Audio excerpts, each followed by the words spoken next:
Hello dear students, in this session I'm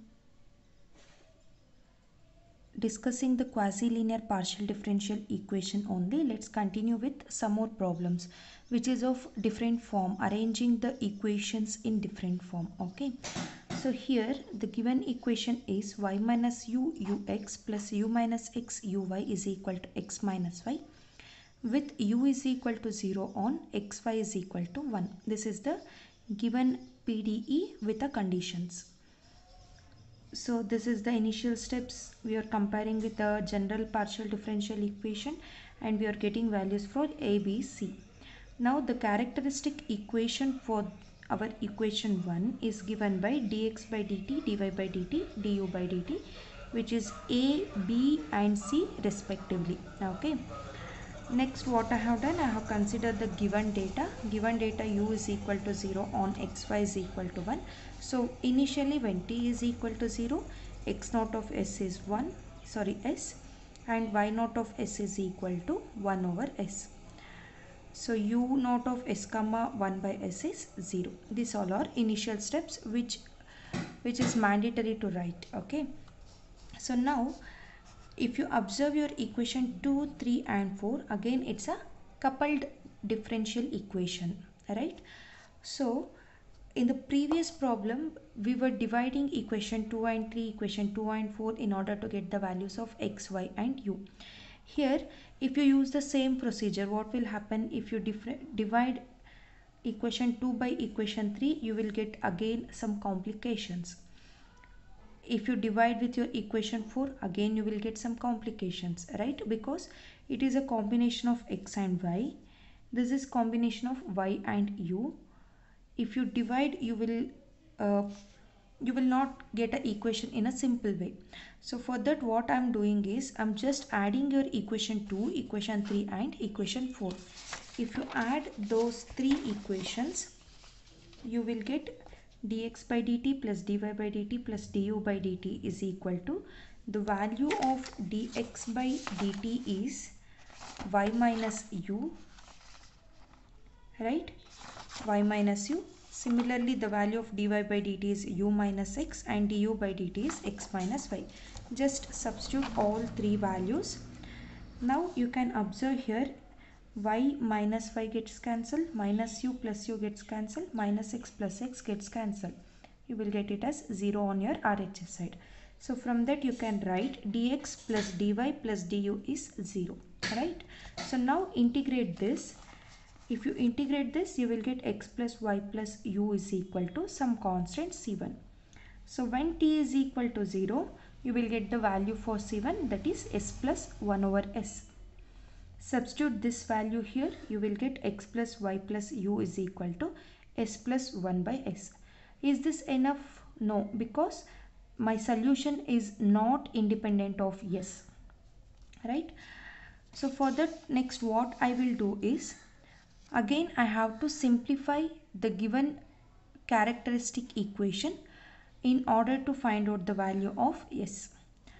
So for that, what I will do is I will multiply x to dx by dt, y to dy by dt and u to du by dt.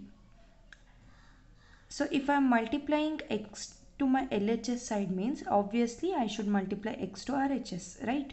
Similarly here I am multiplying y on both sides of my equation. Here I am multiplying u to both sides of the equation. So you will get x dx by dt plus y dy by dt plus u du by dt is equal to x into y minus u plus y into u minus x plus u into x minus y. Simplify this and again you can cancel xy minus xy minus ux plus ux, uy minus uy. Again in the RHS side you will get it as 0. So integrate this equation, you will get x square by 2 plus y square by 2 plus u square by 2. I am choosing my constant in the form of the same pattern, that is c2 by 2. So you will get c2 as x square plus y square plus u square. When t is equal to 0, you will get value for c2. So now what is the next step? I have to substitute this value to this equation, right? So if you substitute, you will get x square plus y square plus u square is equal to s square plus 1 over s square. Again, in this step, this is not the solution which is independent of s and t. For that, again, doing simplifications and integrating, it's just a waste of time. So what I will do is, I will convert my RHS part to this form, so that my equation will become independent of s, right? For that, what I have to do, I will add and subtract my RHS part with 2. This makes no difference to my RHS part, right? So if you observe this, this is nothing but a square plus b square plus 2ab, where the value of a is s and the value of b is 1 over s. This is a plus b whole square, right? So s square plus 1 over s square plus 2 into s into 1 by s. S gets cancelled, right? You will get 2 itself.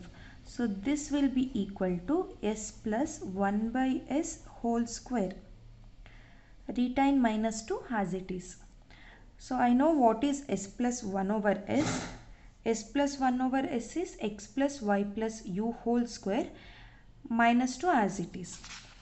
So this is nothing but a plus b plus c whole square. If you expand that, you will get a square plus b square plus c square plus 2ab plus 2bc plus 2ca. Minus 2 I am retaining as it is. So if you compare these two, your LHS and RHS part, x square gets cancelled, y square gets cancelled, and u square gets cancelled. So this is nothing but 2xy 2yu plus 2ux is equal to 2. If you take 2 common, and you can cancel out that 2 with your RHS part, so that you will get xy plus xu plus yu is equal to 1. In these two terms, I am just taking u as common. U into x plus y is equal to 1 minus shifting your xy which is in the LHS side to RHS side. So for the solution u, you will get 1 minus xy by x plus y. So this is nothing but my final solution, which is independent of s and t, right? So now let's move to another form of the equation, that is ut plus cux is equal to 0. If you look at this equation, we don't have uy term. Uy is 0, right? This is partial derivative of u with respect to t, and this is partial derivative of u with respect to x. I have to write my characteristic equation now. So dx by dt is nothing but a of x comma y comma u. I have c in the value of a of x comma y comma u. I have written c directly. So what is du by dt? How can I find out du by dt? So du by dt will be c of x comma y comma u, right? So we don't have that part of the equation. I have, if I compare this with my standard equation, I will get a of x comma y comma u into ux plus b of x comma y comma u into uy is equal to c of x comma y comma u. C of x comma y comma u is 0, so du by dt is 0, right? So using these two equations, let's move further. This is the given data, that is u of x comma 0 is equal to f of x. So when t is equal to 0, we will consider x naught of s as yes. U naught of s comma 0 will become f of s. This is nothing but f of x naught of s. X naught of value is s. So you will get f of s. So now consider your equation number 3.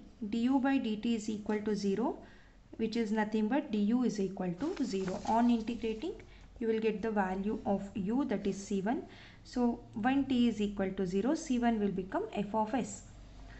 So u is equal to f of s. Now consider your equation number 2, that is dx by dt is equal to c.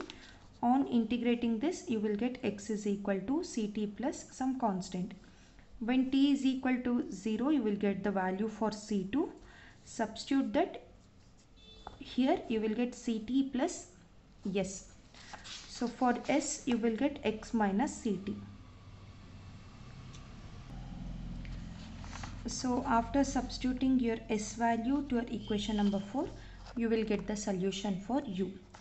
Here you can observe till the last problem we were trying to eliminating s and t from the final solution. But here I am getting my final solution in terms of x and t, right? So this is because here the given partial differential equation is a function of x and t. So obviously I will get final solution in terms of x and t. Till last problem, the given partial differential equation was a function of y and x. So we were eliminating the constant terms. Here this s is not a function, right? Here s is, my u is not a function of s, or my f is not a function of s.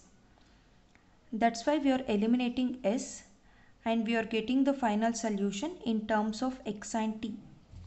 You just observe the given partial differential equation. This is nothing but a function of x and t. U is a function of x and t here. In the previous problem,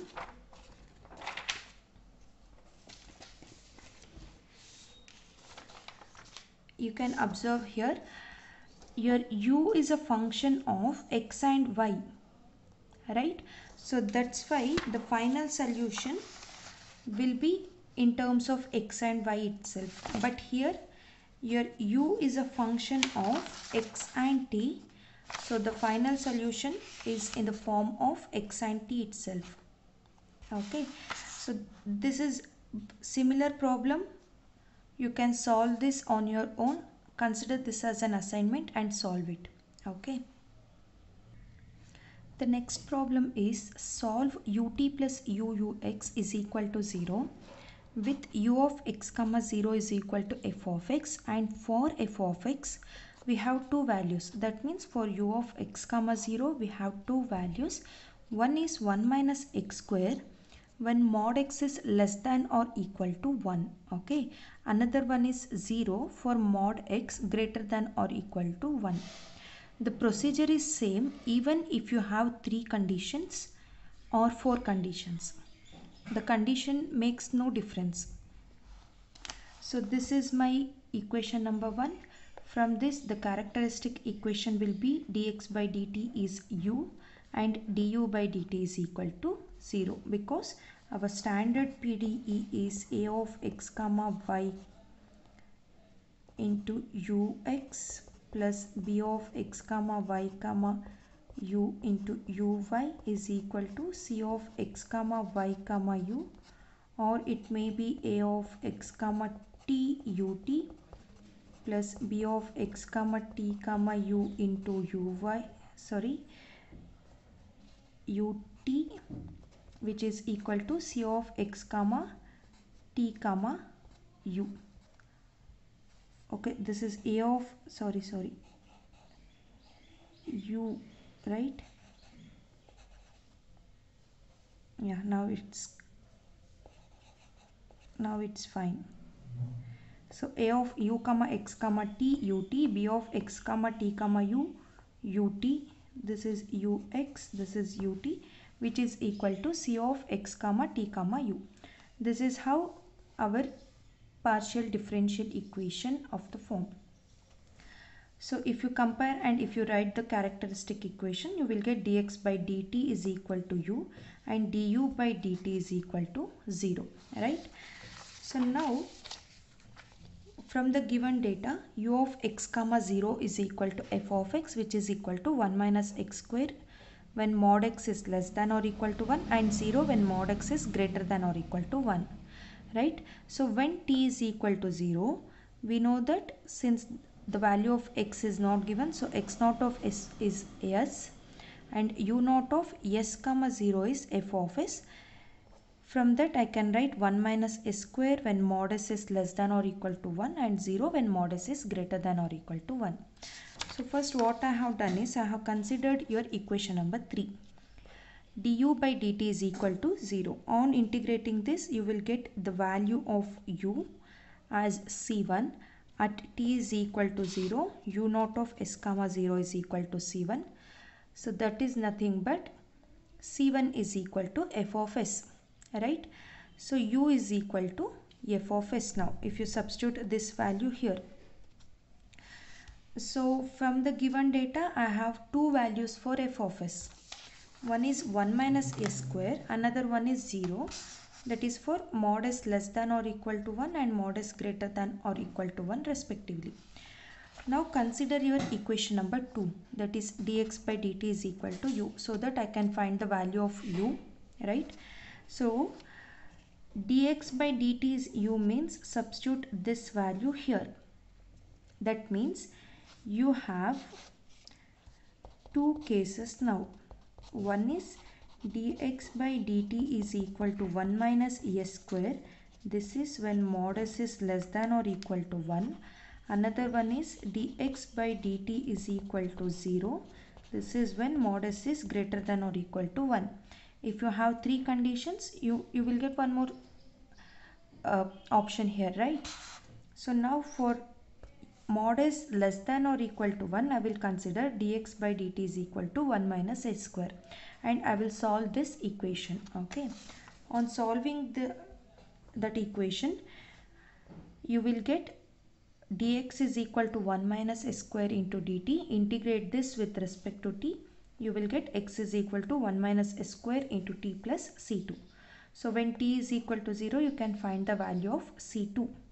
Right, so you will get c2 as s. Substitute this value here, you will get s.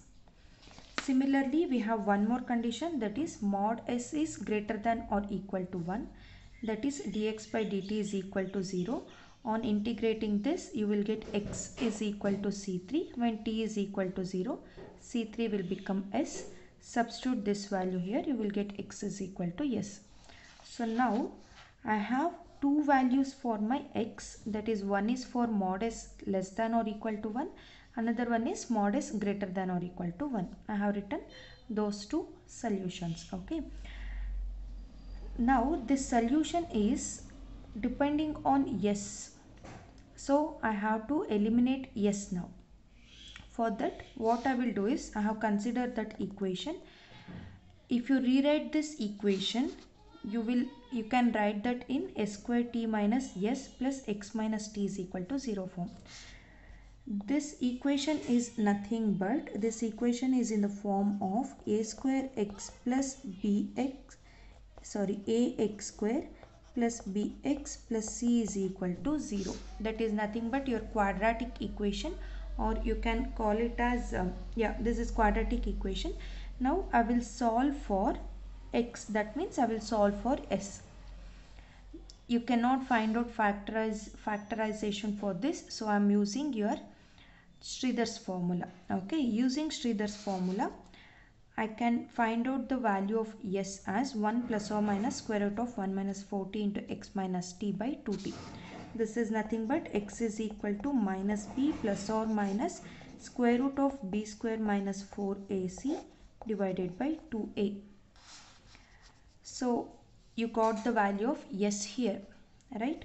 So now for mod s greater than or equal to 1, x is equal to s. To find out the value of s, you can interchange. This is common sense, right? So s is equal to x. So now I have two values for my x now. Sorry, for s. You can observe here I have one value and here I have one more value. So just write those two values. This is when mod s is less than or equal to 1 and this is when mod s is greater than or equal to 1. So now if I substitute those values here, okay, you will get the solution of u, right? So I have two values for two solution for u, that is 1 minus s square and 0. I know the value of s. Just substitute the value of s here. You will get 1 minus 1 plus or minus square root of 1 minus 4t into x minus t divided by 2t whole square. This is when mod s is less than or equal to 1, right? So mod s is less than or equal to 1 means I have to substitute the value of s there also. The value of s here also is less than or equal to 1, and u will be 0 when mod s is greater than or equal to 1. So u is 0 itself. This is when mod x, when mod s is greater than or equal to 1. So for mod s is greater than or equal to 1, the value of s is x. So I have written mod x is greater than or equal to 1. So this is how we solve the problem if the given equation or given data is in this form. Okay, if you follow the same procedure, you can get solution even for this problem. This is your assignment. Just solve this problem. Okay, so in the next session I will solve non-linear partial differential equation. I will derive characteristic equation for your non-linear partial differential equation. Then we will solve some problems on non-linear partial differential equation. Thank you.